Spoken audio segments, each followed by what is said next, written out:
Hello friends, welcome to GK dose. Friends, आज है 28 दिसंबर 2022 और 28 दिसंबर 2022 से करंट अफेयर के जितने भी इंपॉर्टेंट क्वेश्चन बन सकते हैं सभी इस वीडियो में डिस्कस करेंगे। फ्रेंड्स, पूरे वीडियो को ध्यान से देखिएगा क्योंकि लास्ट में मैं आपसे एक प्रश्न पूछूंगी जिसका आंसर आपको कमेंट बॉक्स में देना है। फ्रेंड्स, आंसर जरूर लिखिएगा क्योंकि जो चीज़ें आप लिख देते हैं वो आपको याद रहता है।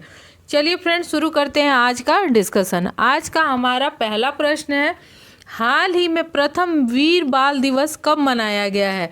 फ्रेंड्स, इसका आंसर होगा 26 दिसंबर। 26 दिसंबर को वीर बाल दिवस मनाया गया है। ठीक है, चलिए अगला प्रश्न हम देखते हैं। अगला प्रश्न नहीं, ये इंपॉर्टेंट डेज को एक बार आप देख लीजिए। ठीक है, एक दिवस को विश्व एड्स दिवस मनाया गया है और बीएसएफ का 58वां स्थापना दिवस मनाया गया है। 2 दिसंबर को राष्ट्रीय प्रदूषण नियंत्रण दिवस और विश्व कंप्यूटर साक्षरता दिवस, गुलामी के लिए उन्मूलन के लिए अंतर्राष्ट्रीय दिवस। 3 दिसंबर को विकलांग व्यक्तियों के लिए अंतर्राष्ट्रीय दिवस। 4 दिसंबर को भारतीय नौसेना दिवस और अंतर्राष्ट्रीय बैंक दिवस। 4 दिसंबर इम्पोर्टेंट है और 3 दिसंबर भी इम्पोर्टेंट है। 5 दिसंबर विश्व मृदा दिवस। 6 दिसंबर डॉक्टर भीमराव अंबेडकर की 66वीं पुण्यतिथि मनाई गई। 7 दिसंबर को सशस्त्र सेना झंडा दिवस। 8 दिसंबर को सार्क चार्टर दिवस। 9 दिसंबर को अंतर्राष्ट्रीय भ्रष्टाचार विरोधी दिवस और नरसंहार की रोकथाम और पीड़ितों के लिए स्मरणोत्सव का अंतर्राष्ट्रीय दिवस। 10 दिसंबर को अंतर्राष्ट्रीय मानवाधिकार दिवस। 11 दिसंबर अंतर्राष्ट्रीय पर्वत दिवस और यूनिसेफ दिवस।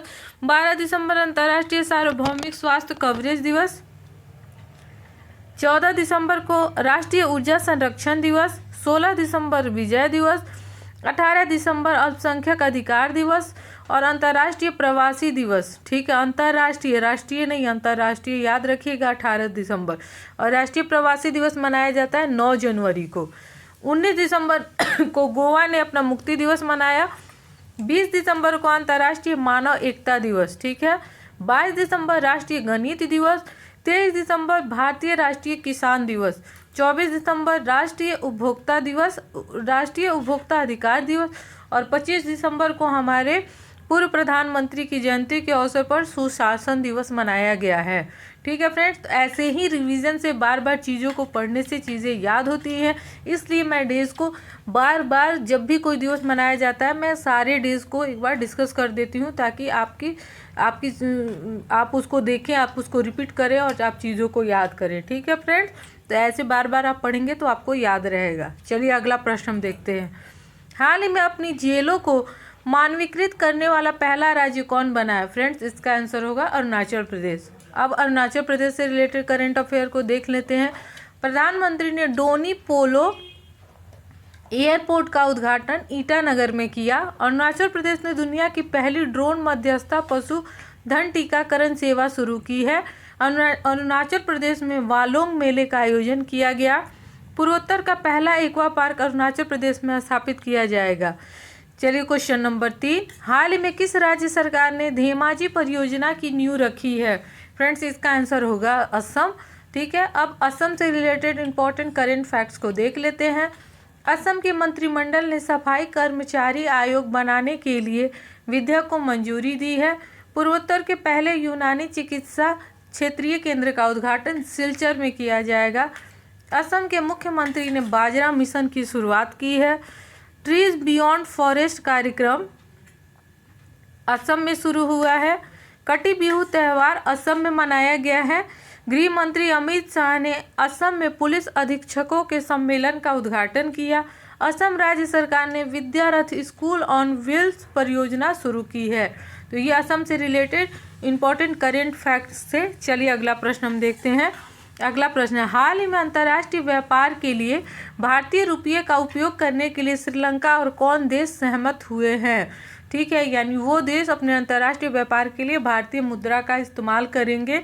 तो फ्रेंड्स, ये होगा रूस। ठीक है, अब रूस के बारे में हम देख लेते हैं। अक्टूबर माह में भारत का शीर्ष तेल आपूर्तिकर्ता देश रूस बना है। FY 2023 में रूस भारत का पिग आयरन का सबसे बड़ा आयातक बना है। ठीक है, रूस भारत का 7वां सबसे बड़ा व्यापारिक भागीदार बना है।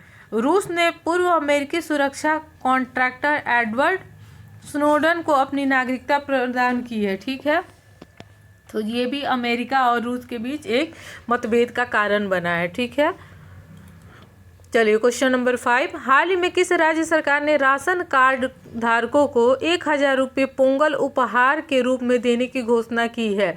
तो फ्रेंड्स ये आपको क्वेश्चन से ही पता चल जाएगा कि पोंगल आपको कहाँ मनाया जाता है। तो इसका आंसर होगा तमिलनाडु। ठीक है, अब तमिलनाडु से रिलेटेड इंपॉर्टेंट करंट फैक्ट्स को देख लेते हैं। तमिलनाडु सरकार ने पढ़ने को बढ़ावा देने के लिए फ्रेंड्स ऑफ लाइब्रेरी योजना शुरू की है। तमिलनाडु में कार्तिकेय दीपम रथ उत्सव आयोजित किया गया है। तमिलनाडु के वन विभाग ने भारत का पहला एलिफेंट डेथ ऑडिट फ्रेमवर्क पेश किया है। तमिलनाडु सरकार ने गिद्धों के संरक्षण के लिए पैनल का गठन किया है। चलिए अगला प्रश्न देखते हैं। अगला प्रश्न है, हाल ही में किस बैंक ने शून्य शुल्क बैंकिंग बचत खाता लॉन्च किया है? फ्रेंड्स इसका आंसर होगा IDFC फर्स्ट बैंक। ठीक है, चलिए अगला प्रश्न हम देखते हैं। हाल ही में सित्वनी राबुका को किस देश की राष्ट्रपति नियुक्त किया गया है? इसका आंसर होगा फिजी। अब जितने भी इधर राष्ट्रपति और प्रधानमंत्री राष्ट्राध्यक्ष चुने गए हैं उनको हम एक नज़र देख लेते हैं। नियो वाराडकर आयरलैंड के दूसरी बार प्रधानमंत्री चुने गए हैं। ठीक है, दीना बोलुआर्टे पेरू की पहली महिला राष्ट्रपति बनी है। कासिम जोमार्ट टोकाचेव को कजाकिस्तान का फिर से राष्ट्रपति चुना गया है। स्लोवेनिया की पहली महिला राष्ट्रपति नताशा पर्क मूसर बनी है। ठीक है, इजराइल के नए प्रधानमंत्री बेंजामिन नेतन्याहू बने हैं। लुइस इनासियो लूला डी सिल्वा ब्राज़ील के नए राष्ट्रपति बने हैं और यूके के नए प्रधानमंत्री ऋषि सुनक बने हैं। ठीक है, ये था क्वेश्चन नंबर 9। क्वेश्चन नंबर 10, हाल ही में IMF ने वित्त वर्ष 2023 में भारत की GDP ग्रोथ रेट कितने प्रतिशत तक रहने का अनुमान लगाया? फ्रेंड्स इसका आंसर होगा 6.8%। ठीक है, यानी 6.8%। ठीक है, वो मैं हिंदी इंग्लिश मेरा मिक्स हो गया था इसलिए वो 6.8% और 6.8%। ठीक है फ्रेंड्स, तो ये रहा आज का हमारा डिस्कशन। अब हम कल का प्रश्न देखते हैं। Answer of the last video question, हाल ही में कहाँ चिल्लई कला की शुरुआत हुई है? फ्रेंड्स इसका आंसर होगा कश्मीर। ठीक है, अगला प्रश्न हम देखते हैं। हाल ही में IPL के इतिहास में सबसे महंगे खिलाड़ी कौन बने हैं? तो ये आप बताएंगे फ्रेंड्स। अभी मेरा मेंस का पेपर होने वाला है इसलिए मैं बहुत ज़्यादा आपको टाइम नहीं दे पा रही हूँ। जैसे ही मेरा 67वीं मेंस BPSC ख़त्म होता है फ्रेंड, तो मैं आप लोगों के लिए 68वीं BPSC के लिए भी कुछ प्लान कर रही हूँ, ताकि मैंने जो स्कोर किया है और जिस तरीके से मैंने प्रीलिम्स क्वालिफाई किया, आप लोगों ने देखा है कि प्रीलिम्स में काफ़ी स्कोर गया है, तो मैं इस पर एक अपने मेंस एग्ज़ाम से फ्री होकर आपके साथ डिस्कस करूँगी और फ्रेंड्स मैं आपको उसका प्रूफ भी दूँगी। ठीक है फ्रेंड, तब तक आप इस वीडियो को देखिए। ठीक है, फिर मैं नेक्स्ट वीडियो में आपसे मिलूँगी। फ्रेंड्स पढ़ते रहिए, स्वस्थ रहिए और मस्त रहिए। ठीक है, जय हिंद।